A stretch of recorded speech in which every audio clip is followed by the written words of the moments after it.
Segunda, 26 de junho. Verso para memorizar. Ele nos revelou o mistério da sua vontade segundo o seu propósito, que ele apresentou em Cristo, de fazer convergir nele, na dispensação da plenitude dos tempos, todas as coisas, tanto as do céu como as da terra. Efésios 1, 9 e 10. Revolta no anfiteatro. Ouça Atos 19, 21 ao capítulo 20, verso 1.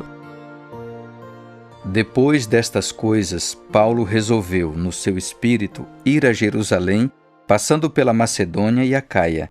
Ele dizia: depois de passar por Jerusalém, preciso ir também a Roma.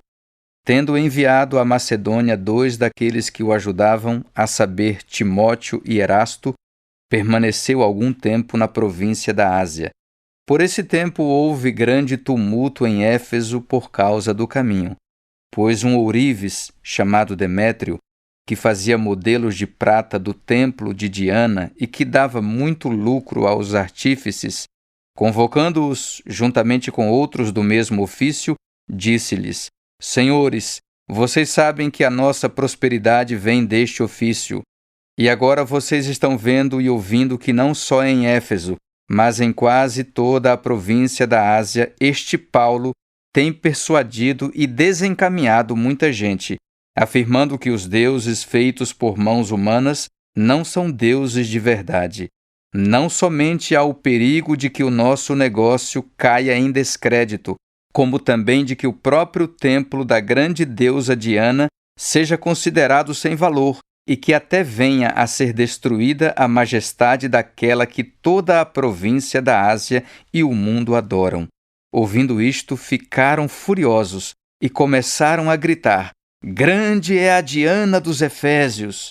A confusão se espalhou pela cidade, e todos juntos foram correndo para o teatro, arrastando consigo os macedônios Gaio e Aristarco, companheiros de Paulo. Quando Paulo quis apresentar-se ao povo, os discípulos não o permitiram. Também algumas autoridades da província, que eram amigos de Paulo, mandaram um recado pedindo que ele não se arriscasse indo ao teatro. Uns, pois, gritavam de uma forma, outros de outra, porque a assembleia tinha virado uma confusão, e na sua maior parte nem sabiam por que motivo estavam reunidos. Então tiraram Alexandre do meio da multidão e os judeus o empurraram para a frente. Este, acenando com a mão, queria falar ao povo. Quando, porém, reconheceram que ele era judeu, todos a uma voz gritaram durante quase 2 horas: Grande é a Diana dos Efésios! O escrivão da cidade, tendo apaziguado o povo, disse: Senhores Efésios, quem não sabe que a cidade de Éfeso é a guardiã do templo da grande Diana e da imagem que caiu do céu? Ora, não podendo isto ser contestado, convém que vocês se mantenham calmos e não façam nada de forma precipitada, porque estes homens que vocês trouxeram para cá não profanaram o templo, nem blasfemaram contra a nossa deusa. Portanto, se Demétrio e os artífices que o acompanham têm alguma queixa contra alguém, saibam que existem os tribunais e os procônsules, que se acusem uns aos outros ali. Mas se vocês estão pleiteando alguma outra coisa, isso será decidido em assembleia regular, porque também corremos o risco de sermos, hoje, acusados de revolta, não havendo motivo algum que possamos alegar para justificar este ajuntamento. E, havendo dito isto, dissolveu a assembleia. Cessado o tumulto, Paulo mandou chamar os discípulos e, tendo-os encorajado, despediu-se e foi para a Macedônia. Pergunta 3. Que lições podemos tirar dessa história? O testemunho de Paulo na grande e sofisticada Éfeso foi tão eficaz que impactou o importante motor econômico da cidade, o turismo focado no grande templo de Diana. O templo era uma magnífica estrutura, composta parcialmente de 127 pilares, cada um com 20 metros de altura, feitos de mármore de Paros, um mármore branco puro muito valorizado para esculturas. 36 desses pilares foram esculpidos e revestidos de ouro, conferindo ao templo sua reputação como uma das 7 maravilhas do mundo antigo. Com receio de que a retórica anti-idolátrica de Paulo estivesse tirando o apoio financeiro do templo, Demétrio, o ourives, levou seus companheiros artesãos a um frenesi. Uma multidão agitada se deslocou rapidamente do mercado para o anfiteatro, onde cabiam cerca de 25.000 pessoas. Ali, durante 2 horas, clamaram: "Grande é a Diana dos Efésios!"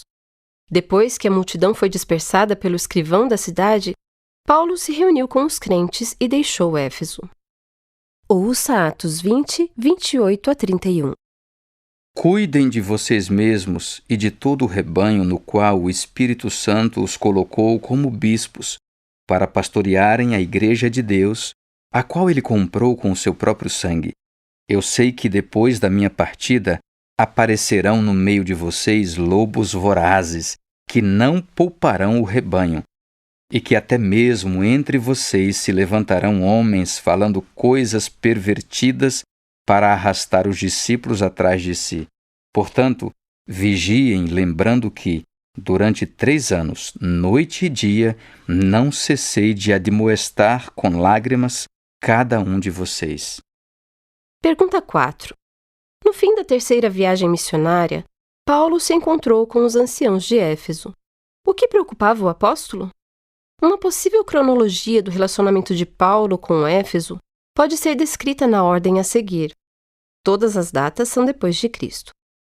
Ano 52. A primeira e breve visita de Paulo a Éfeso. Anos 53 a 56. O ministério de 3 anos de Paulo em Éfeso. Ele escreveu primeira aos Coríntios próximo ao fim de sua estada ali. Ano 57. Enquanto esteve em Mileto, Paulo se reuniu com os anciãos de Éfeso. Ano 62. Paulo escreveu a carta aos Efésios, provavelmente da prisão em Roma. Portanto, vigiem, lembrando que durante 3 anos, noite e dia, não cessei de admoestar com lágrimas cada um de vocês, disse Paulo. A respeito de que você acha que Paulo advertiria nossa igreja hoje e por quê?